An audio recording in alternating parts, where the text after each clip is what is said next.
ಈ ಅಪ್ಪ ಯಾಕೆ ಪದೇ ಪದೇ ಫೋನ್ ಮಾಡ್ತಾ ಇದ್ದಾರೋ ಗೊತ್ತಿಲ್ಲ. ನಮ್ಮಪ್ಪನಿಗೆ ಬುದ್ಧಿ ಅನ್ನೋದೇ ಇಲ್ಲ. ಒಂದ್ಸರಿ ಫೋನ್ ಕಟ್ ಮಾಡಿದ್ರೆ ಮತ್ತೆ ಪದೇ ಪದೇ ಹಚ್ಚತಾನೆ ಇರ್ತಾರೆ. हेलो, हाँ बोलिए पप्पा जी। अरे गधे के बच्चे, फोन नहीं उठाता है तू, चल दरवाजा खोल। अरे पप्पा जी, मैं थोड़ी काम से बाहर आया हूँ, मैं आपको शाम को मिलूंगा। अरे हरामखोर मगने, ನೀನು ಯಾವ ಮನೆಯಲ್ಲಿದೀಯಾ ಅಲ್ಲೇ ಬಂದು ನಿಂತಿದ್ದೀನಿ. ಪ್ರೀತಮ್, ದರ್ವಾಜಾ ಖೋಲ್. ಅರೆ ಪಪ್ಪಾ ಜಿ, ಇಲ್ಲಿಗೆ ಯಾಕೆ ಬರೋಕ್ ಹೋದ್ರಿ? ಯಾಕೆ ಪ್ರೀತಮ್, ಏನಾಯ್ತು? ಅದು ಅದು ಏನಂದ್ರೆ, ಅರೆ ಯಾಕಿಷ್ಟು ಗಾಬರಿ ಆಗಿದ್ದೀರಾ? ಏನಾಯ್ತು ಹೇಳಿ. ಅದು ಒಂದು ಪ್ರಾಬ್ಲಮ್ ಆಗ್ಬಿಟ್ಟಿದೆ.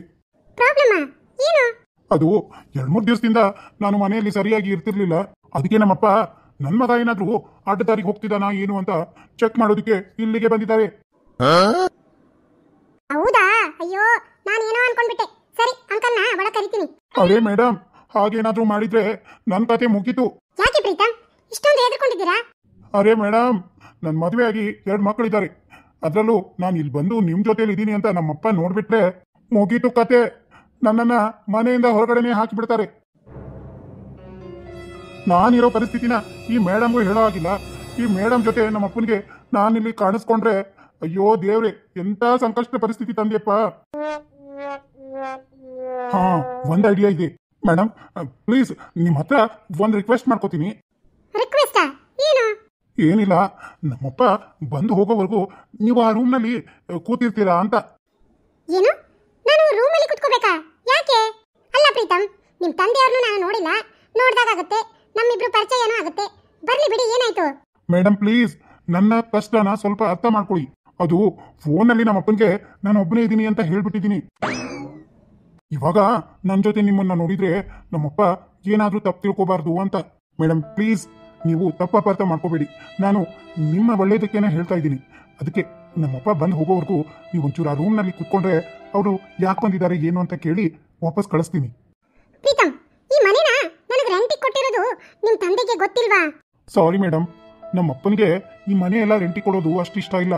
ಆದರೆ ನಿಮ್ಮ ಒಳ್ಳೆತನ ನೋಡಿ ಸುಮ್ಮನೆ ಮನೆನೇ ಖಾಲಿ ಇಡೋದ್ರಲ್ಲಿ ಏನು ಉಪಯೋಗ ಇಲ್ಲ ಅಂತ ನಾನು ಕೊಟ್ಟಿದ್ದೀನಿ. ಆದರೆ ಒಂದು ಮಾತನ್ನು ಅವರಿಗೆ ಹೇಳಲೇ ಇಲ್ಲ. ಓ ಹೌದಾ? ಸರಿ, ಹಾಗಿದ್ರೆ ನಾನು ಒಳಗಡೆ ಇರ್ತೀನಿ. Okay, thank you madam. It's okay Preetham.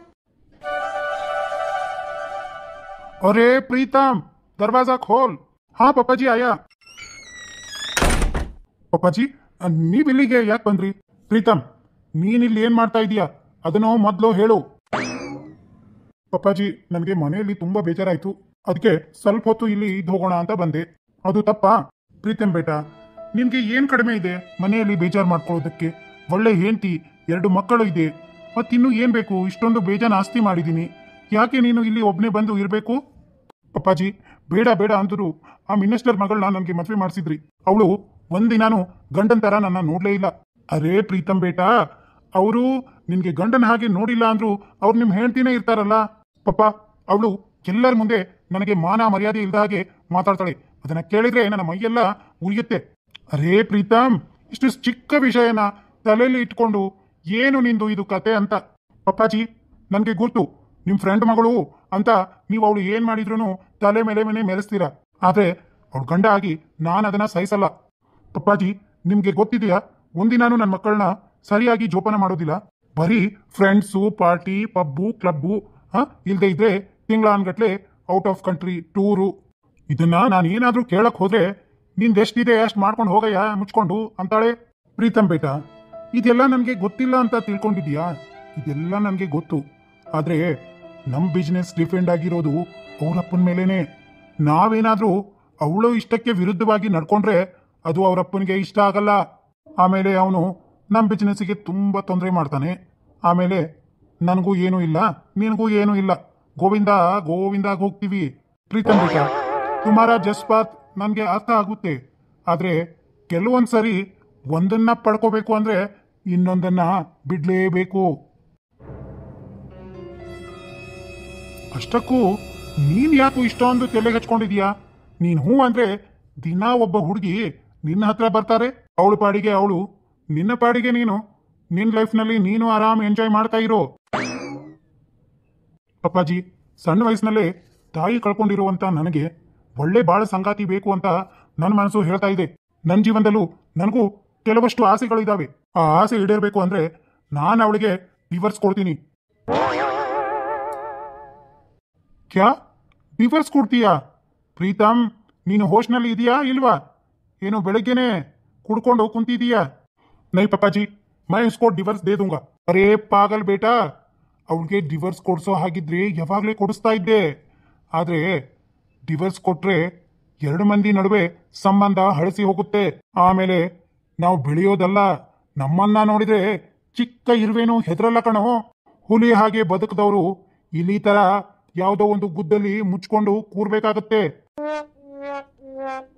Pappaji, ಇಸ್ಕಾ ಮತ್ಲಬ್ ನನ್ನ ಆಸೆ ನೆರವೇರೋದೇ ಇಲ್ವಾ? ಪ್ರೀತಮ್, ನೀನು ನನ್ನ ಮಗ.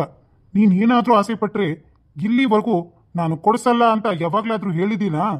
ಇಲ್ಲ. ಮತ್ತೆ ನನ್ನ ಮಗ ಆಸೆ ಪಟ್ಟಿರೋದನ್ನ ನಾನು ಯಾವತ್ತೂ ಬೇಡ ಅಂತ ಹೇಳಲ್ಲ. ನಿನಗೇನಾದ್ರೂ ಆ ತರ ಹುಡುಗಿ ಸಿಕ್ಕರೆ, ನಿನ್ನ ಮನಸ್ಸಿಗೆ ಇಷ್ಟ ಆಗಿದ್ರೆ ಮದುವೆ ಮಾಡ್ಕೋ. ಆದ್ರೆ ಗುಟ್ಟಾಗಿ ಮದುವೆ ಮಾಡ್ಕೋಬೇಕಾ? ಮದುವೆ ಮಾಡ್ಕೋ, ಅವಳಿಗೂ ಸ್ವಲ್ಪ ಪ್ರಾಪರ್ಟಿನ ಕೊಡು. ಒಟ್ನಲ್ಲಿ ಪ್ರೀತಮ್, ನೀನು ಆರಾಮಾಗಿರ್ಬೇಕು ಅಷ್ಟೇ ಕಣೋ ನನಗೆ ಬೇಕಾಗಿರೋದು. ಪಪ್ಪಾಜಿ, ಇದೆಲ್ಲ ಆಮೇಲೆ ನಮ್ಮ ಮಾವನಿಗೆ, ನನ್ನ ಹೆಂಡತಿಗೆ ಗೊತ್ತಾದ್ರೆ, ಹಾಗೇನಾದ್ರೂ ಗೊತ್ತಾದ್ರೆ ಏನು ತಲೆ ಕೆಡಿಸ್ಕೋಬೇಡ. ಅವ್ರ ಮುಂದೆ ನಿನ್ನನ್ನ ಒಂಚೂರು ಬೈತೀನಿ, ಹೊಡಿತೀನಿ, ಮನೆಯಿಂದ ಹೊರಗೆ ಹಾಕ್ತೀನಿ. ಆಮೇಲೆ ನೀನ್ ಇಷ್ಟಪಟ್ಟು ಮಾಡ್ಕೊಂಡಿರ್ತೀಯಲ್ಲ, ಅವ್ರ ಮನೆಯಲ್ಲಿ ಹಾಯಾಗಿರು. ಆನಂತರ ನನಗೆ ಫೋನ್ ಮಾಡೋದು, ಆಸ್ತಿ ಕೊಡು ಅಂತ ಕೇಳೋದು, ಜೊತೆಗೆ ಮನೆಗೆ ಬಂದು ನನ್ನ ತಪ್ಪಾಯ್ತು, ನನ್ನ ಆಸ್ತಿ ನನಗೆ ಕೊಡಿ ಅಂತ ಅವ್ರ ಮುಂದೆನೆ ಕೇಳಬೇಕು. ಕೇಳಿದ್ರೆ ಸುಮ್ಮನಾಗ್ಬಿಡ್ತಾರ? ಅಲ್ಲೇ ಇರೋದು ಪ್ರೀತಮ್. ನೀನು ಹಾಗೆ ಕೇಳಿದ ತಕ್ಷಣನೇ ನೀನು ನನ್ನ ಮಗ ಅಲ್ಲ, ನಿನಗೆ ಆಸ್ತಿಲಿ ಒಂದು ಪೈಸಾನೂ ಸಿಗಲ್ಲ. ನಡೆಯೋ, ನನ್ನ ಸೊಸೆ ಮಕ್ಕಳ ಹೆಸರಿಗೆ ಇಡೀ ಪ್ರಾಪರ್ಟಿನ ಬರೀತೀನಿ, ನಿನಗೇನು ಸಿಗಲ್ಲ ಅಂತ ನಿನ್ನ ಮೇಲೆ ಹಲ್ಲೆ ಮಾಡ್ತೀನಿ. ಪಪ್ಪಾಜಿ, ನನ್ನ ಮೇಲೆ ನೀವು ಕೈ ಮಾಡ್ತೀರಾ? ಅರೇ ಪಾಗಲ್ ಬೇಟಾ, ನಿನ್ ಮೇಲೆ ಕೈ ಮಾಡೋದಕ್ಕೆ ಬರ್ತೀನಿ. ಅಲ್ಲಿರೋರು ಯಾರಾದ್ರೂ ಬಿಡಿಸ್ಕೋತಾರೆ ತಾನೆ? ಹೌದು. ಆಮೇಲೆ ನನ್ನ ಮೇಲೆ ವಿಶ್ವಾಸ ಅವ್ರಿಗೆ ಇನ್ನೂ ಜಾಸ್ತಿ ಆಗತ್ತೆ. ಅವಾಗ ಸ್ವಲ್ಪ ನಿನ್ನನ್ನು ಕೂಡಿಸಿ ಬುದ್ಧಿ ಹೇಳೋದಕ್ಕೆ ಟ್ರೈ ಮಾಡ್ತಾರೆ. ಆಮೇಲೆ ಇನ್ನೇನು, ಆಯ್ತು ಅಂಕಲ್, ನಮ್ಮಪ್ಪನಿಗೋಸ್ಕರ ನಾನು ಇದನ್ನೆಲ್ಲ ಒಪ್ಕೋತೀನಿ, ನನ್ನ ತಪ್ಪಾಗಿದೆ, ನಿನ್ ಮೇಲೆ ನಾನು ನಿಮ್ಮ ಮಗಳನ್ನ, ನನ್ನ ಮಕ್ಕಳನ್ನ ಸರಿಯಾಗಿ ನೋಡ್ಕೋತೀನಿ ಅಂತ ಮಾತು ಕೊಡೋದು. ಕೊಟ್ಮೇಲೆ ಅದೇ ಹಾಡು, ಅದೇ ರಾಗ. ಅರೆ ಪ್ರೀತಮ್, ನೀನ್ ಅನ್ಕೊಂಡಿರೋ ಹಾಗೆ ಅಲ್ಲಿ ಸ್ವಲ್ಪ ದಿನ, ಇಲ್ಲಿ ಸ್ವಲ್ಪ ದಿನ ಹೀಗಿರ್ಬಹುದಲ್ವಾ? ನಮ್ ಬಿಸ್ನೆಸ್ಗೂ ಏನು ತೊಂದರೆ ಆಗಲ್ಲ. ನೀನು ಖುಷಿ ಖುಷಿಯಾಗಿರ್ತೀಯ. ನಾವ್ ಅನ್ಕೊಂಡಿರೋ ಹಾಗೆ ಎಲ್ಲಾನು ಸರಿಯಾಗಿ ನಡೆಯುತ್ತೆ. ಸರಿ ಪಪ್ಪ, ಹಾಗೆ ಮಾಡ್ತೀನಿ. ಸರಿ, ರಾತ್ರಿ ಮನೆಗೆ ಬಂದ್ಬಿಡು. ಆಯ್ತು ಪಪ್ಪ. ಪಪ್ಪಾಜಿ ಹೇಳು. ಏನಿಲ್ಲ ಪಪ್ಪಾಜಿ, ನನಗೆ ಒಂದು 30 ಲಕ್ಷ ಬೇಕಾಗಿತ್ತು. 30 ಲಕ್ಷನಾ? ಯಾಕೆ ಪಪ್ಪಾಜಿ? ಅದು ಹಾಗೆ ಸ್ವಲ್ಪ ಖರ್ಚಿತ್ತು, ಅದಕ್ಕೆ ಕೇಳಿದೆ. ಗೊತ್ತಾಯ್ತು ಬಿಡು ಮಗನೇ. ಸರಿ, ರಾತ್ರಿ ಬರ್ತೀಯಲ್ಲ, ಕೊಡ್ತೀನಿ ಬಿಡು ಅವಾಗ. ಥ್ಯಾಂಕ್ ಯು ಸೋ ಮಚ್ ಪಪ್ಪಾಜಿ. ಇಟ್ಸ್ ಓಕೆ ಬೇಟಾ. ಸರಿ, ರಾತ್ರಿಗೆ ಮನೆಗೆ ಬಾ. ಓಕೆ ಪಪ್ಪ. ಥ್ಯಾಂಕ್ ಯು ಪಪ್ಪಾಜಿ. ನೀವೊಬ್ರು ನನ್ನ ಜೊತೆ ಇದ್ರೆ ನಾನು ಇಡೀ ಜಗತ್ತನ್ನೇ ಗೆಲ್ತೀನಿ. ನಮ್ಮಪ್ಪ ಬಂದಿದ್ದು ಒಳ್ಳೇದೇ ಆಯ್ತು. ಅವನ ಹತ್ರ ಎಲ್ಲ ಮಾತಾಡ್ಕೊಂಡು ಕ್ಲಿಯರ್ ಮಾಡ್ಕೊಂಡಿದ್ದೀನಿ. ಇನ್ನೇನು ಈ ಮೇಡಮ್ನ ಒಪ್ಪಿಸಿ ಮದುವೆ ಮಾಡ್ಕೊಡೋದೆ. ಮೊದಲು ಡೋರ್ ಲಾಕ್ ಮಾಡ್ತೀನಿ. ಅಬ್ಬಾ, ತಂದೆ ಮಗ ಸರಿಯಾಗಿದ್ದಾರೆ. ಇವ್ರನ್ನ ನೋಡಿ ಕಲಿಬೇಕು, ತಂದೆ ಮಗ ಯಾವ ತರ ಜೀವನ ಮಾಡಬೇಕು ಅಂತ. ನಾನು ಈ ಸೋಫಾ ಹಿಂದ್ಗಡೆ ಕುತ್ಕೊಂಡಿದ್ದು ಒಳ್ಳೇದೇ ಆಯ್ತು. ಎಲ್ಲಾನು ಪಿನ್ ಟು ಪಿನ್ ಕೇಳಿಸ್ಕೊಂಡಿದ್ದೀನಿ.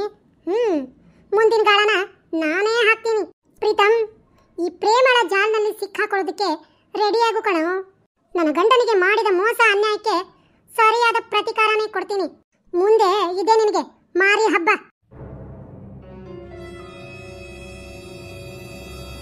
ಮೇಡಮ್ ಬನ್ನಿ ಹೊರಗಡೆ. ಪ್ಲೀಸ್ ಸ್ನೇಹಿತರೆ, ವಿಡಿಯೋಕ್ಕೆ ಒಂದು ಲೈಕ್ ಮಾಡ್ರಿ. ಆದಷ್ಟು ನಮ್ಮ ವಿಡಿಯೋಗಳನ್ನ ಶೇರ್ ಮಾಡ್ರಿ. ಹೊಸದಾಗಿ ನೋಡುವಂತವರಲ್ಲಿ ಮನವಿ ಮಾಡ್ಕೊಳ್ಳೋದಿಷ್ಟ, ನಮ್ಮ ಹಳ್ಳಿ ಕಿಡ್ಡಿ ಚಾನಲ್ ಅನ್ನ ಸಬ್ಸ್ಕ್ರೈಬ್ ಮಾಡ್ಕೊರಿ. ಶಿಕ್ಷಕರ ವಿಡಿಯೋ ನೋಡಿಂದ ಪ್ಲೀಸ್ ನಿಮ್ಮ ಅನಿಸಿಕೆ ಅಭಿಪ್ರಾಯವನ್ನ ಒಂದು ಕಮೆಂಟ್ ಮೂಲಕ ತಿಳಿಸ್ರಿ. ನಿಮ್ಮ ಕಮೆಂಟ್ಗೋಸ್ಕರ ನಿಮ್ಮ ಲಕ್ಷ್ಮಕ್ಕ ಕಾಯ್ತಾ ಕೂತಿರ್ತಾಳೆ. ನಿರಾಶೆ ಮಾಡಬೇಡ್ರಿ.